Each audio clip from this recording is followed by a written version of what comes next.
अच्छा जी, बिस्मिल्लाहिर्रहमानिर्रहीम।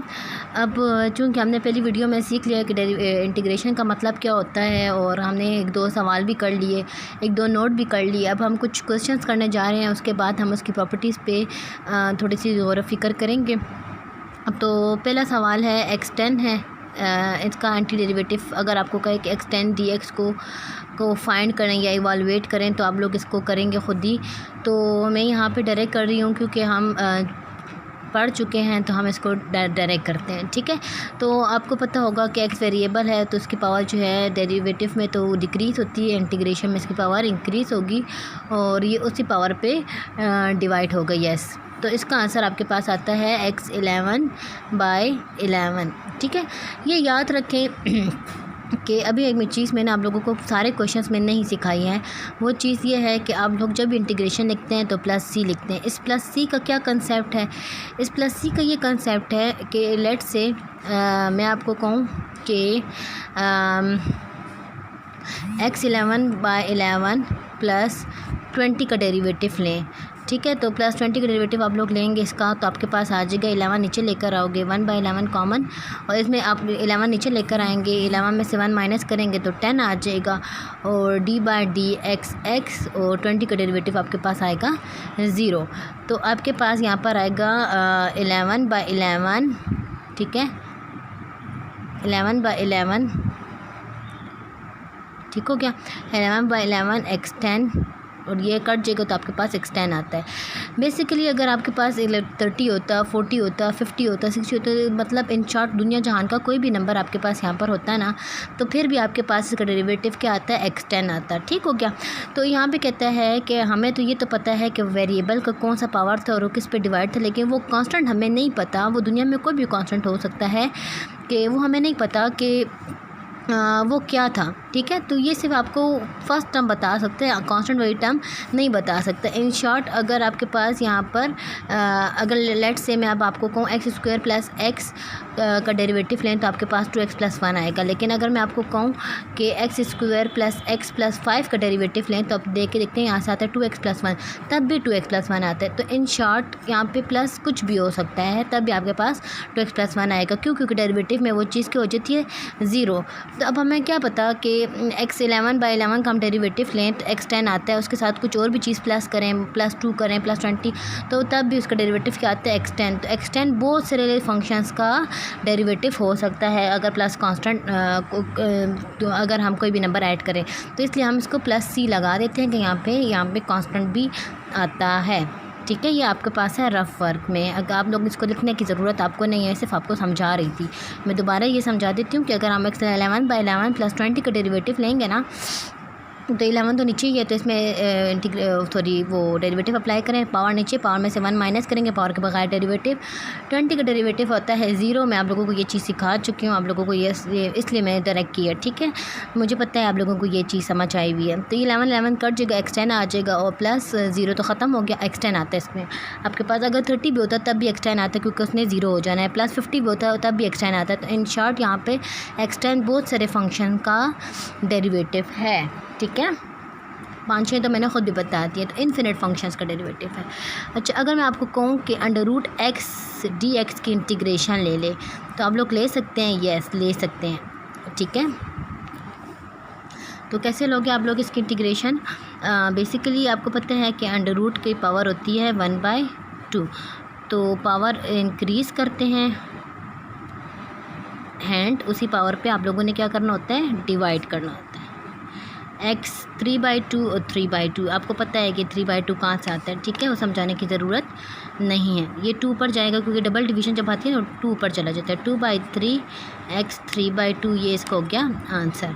अब एक आप लोगों का माइंड क्विज टाइप है, ठीक है। अब ये आप लोगों ने खुद ही दिमाग में सोचना है कि इसकी इंटीग्रेशन आपके पास क्या आ सकती है, ठीक है। ये क्वेश्चन जो भी मैं लिख रही हूँ ना, आप लोगों ने इसको कॉपी में ज़रूर लिखना है, ठीक है, अदरवाइज़ आप लोगों को समझ नहीं आएगी, ठीक है। अगर आप लोगों को साथ साथ मेरे लिख रहे हो, तो जब ये क्लास ओवर हो जाए तो हम लोग कैसे करना, वीडियो को पॉज कर करके अपने क्वेश्चंस को सॉल्व करना और फिर ख़ुद ही अपने साथ मैच कर लेना।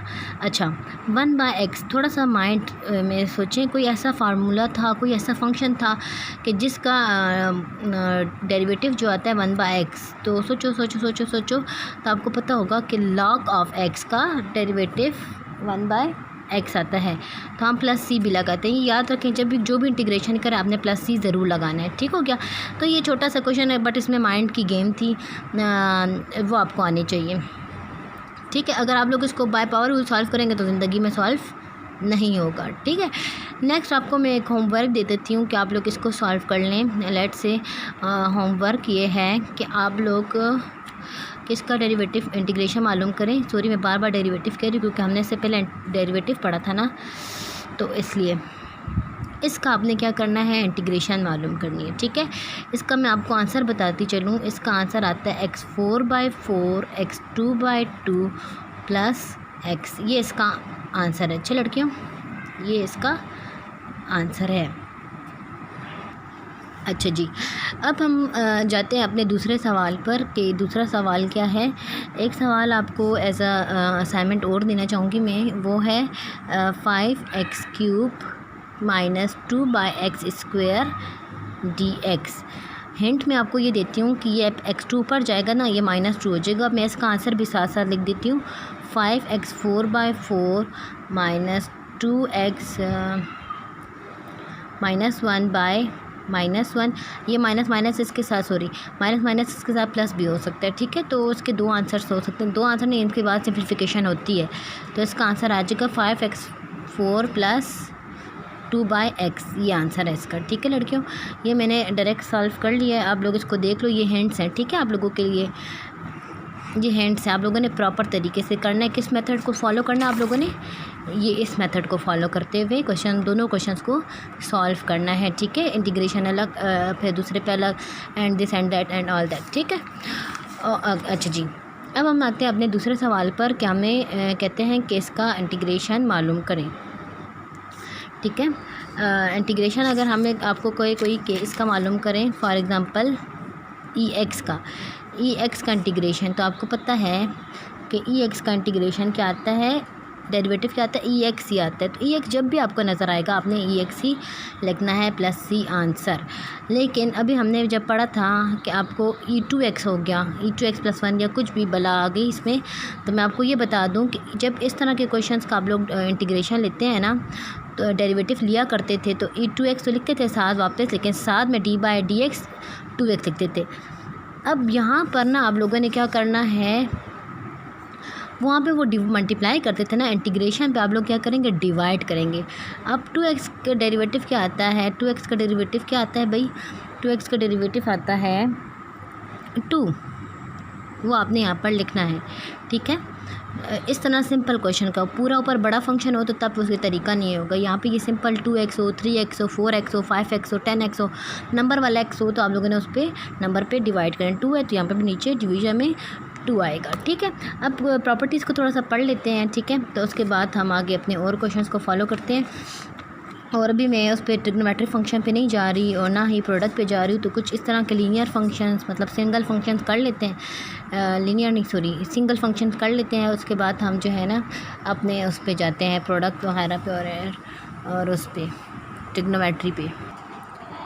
अच्छा जी, कुछ रूल्स हैं तो वो रूल्स भी देख लेते हैं कि वो रूल्स क्या है ना इंटीग्रेशन के। पढ़ तो आप लोगों ने ली हैं, लेकिन फिर भी मैं अब आपको मैथमेटिकल जब बताऊंगी ना तो आप लोगों को समझ भी आएगी कि मैं करवा क्या रही हूँ। ठीक है, तो इसीलिए मैं मोस्टली तवज्जो ये देती हूँ कि पहले मैं क्वेश्चंस कराऊँ, उसके बाद मैं आप लोगों को रूल सिखाऊँ। इससे ये होता है ना कि आप बच्चों को जो है ना काफ़ी तरीके से समझ आई होती है।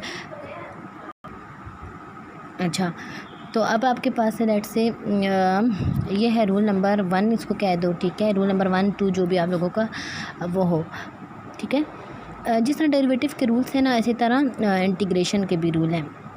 अच्छा जी, ये कह रहा है, अब ये क्या कह रहा है, ये कह रहा है अगर सी जो है सी नंबर है, एफ फंक्शन है और डी एक्स कह रहा है कि एक्स वेरिएबल है। ठीक है, अगर आप लोग फंक्शन के साथ जो कोई कांस्टेंट नंबर मल्टीप्लाई हो रहा हो तो आप लोग क्या करोगे, तो ये कहता है कि अगर कोई कांस्टेंट नंबर हो तो आप उसको इंटीग्रल के बाहर लिख सकते हो, जैसे कि हमने पीछे क्वेश्चन में किया है। इसकी एग्जांपल अगर आप लोगों को देखनी हो तो आप लोग देखो इस क्वेश्चन को देखो, इसका ये वाला हिस्सा, इसमें ये एक्स फंक्शन है, ये डी एक्स है और ये टू, तो टू को मैं इंटीग्रल के बाहर लेके गई हूँ क्योंकि टू पे इंटीग्रेशन अप्लाई नहीं होगी। ठीक है, तो इसी तरीके से ये फंक्शन भी है यही कि अगर आपके पास यहाँ पे सी है और एफ ऑफ एक्स है तो आप लोग इसको सी वाला, सी कोई भी नंबर रिप्रेजेंट करें, वेयर सी इज़ कॉन्स्टेंट। ठीक है, where C is constant number. ठीक हो गया, तो सी क्या है आपके पास, एक कांस्टेंट नंबर है। ठीक है, रूल 1 हो गया लेट से। अब रूल 2 देखो, अगर दो फंक्शन है आपके पास एफ ऑफ एक्स और जी एक्स, ठीक है, तो दो फंक्शन है और इंटीग्रल है आपके पास, तो आप लोगों को पता है अगर प्लस है कि माइनस है जो भी है, तो आप लोग क्या करोगे, फर्स्ट वाले फंक्शन पे अलग इंटीग्रल अप्लाई कर लोगे और दरमियान में जो सभी साइन है, ये प्लस माइनस का मतलब अगर प्लस है तो प्लस लिखोगे, दरमियान में माइनस है तो माइनस लिखोगे। ठीक है, और जी एक्स का अलग इंटीग्रेशन लोगे। इस एग्जांपल में अगर आप लोग देख लो, ये 2x + 1 दो अलग अलग फंक्शन है, दोनों के दरमियान में प्लस है, तो फर्स्ट फंक्शन पे मैंने अलग इंटीग्रल अप्लाई किया, दूसरे फंक्शन पे मैंने अलग इंटीग्रल अप्लाई किया। ठीक है, बाकी जो रूल्स हैं वो मैंने उसके फॉलो किए हैं। ठीक है, तो प्लस था तो प्लस वाला रूल यूज़ करूँगी, माइनस होगा तो माइनस वाला रूल यूज़ करूँगी। ठीक, उसके बाद एक थर्ड रूल है आपके पास, पावर रूल, वो तो हम सीख भी चुके हैं, क्वेश्चन बहुत सारे इसमें कर चुके हैं। अक्सर ये पेपर में भी क्वेश्चन आता है एमसीक्यूज़ में कि एक्स एन का इंटीग्रेशन क्या होगा। एक्स एन का इंटीग्रेशन, एन रिप्रेजेंट कोई भी नंबर, पॉजिटिव नेगेटिव कोई भी नंबर। ठीक है, एक्स एन की इंटीग्रेशन क्या होगी आपको पता है, x n + 1 divided by n + 1 + C. ये अक्सर एमसीक्यूज़ पेपर में ये अक्सर प्रॉपर्टी जो है एमसीक्यूज़ में आती है। ठीक हो गया, अब हमारे पास जो फोर्थ प्रॉपर्टी है वो ये